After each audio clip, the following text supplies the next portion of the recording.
Suppose we have some arbitrary colors.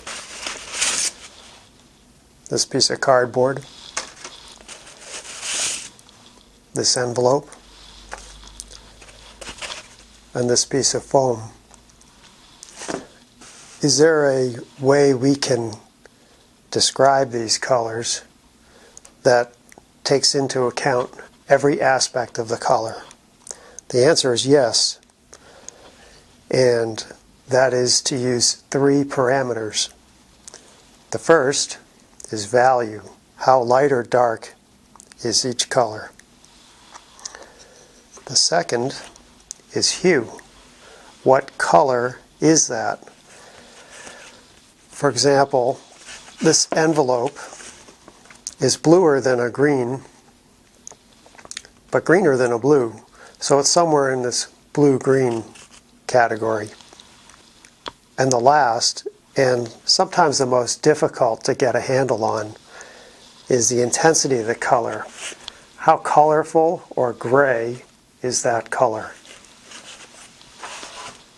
So this color wheel, and every other color wheel that most of us are familiar with, can be very misleading because we might think we can master color just by placing any color at the right angle on the color wheel. And worse than that, it's a 2-dimensional representation of color.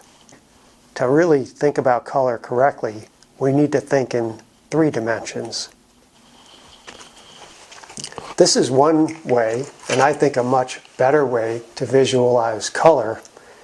Even though it looks more confusing and complicated, it explains why most people never fully grasp color.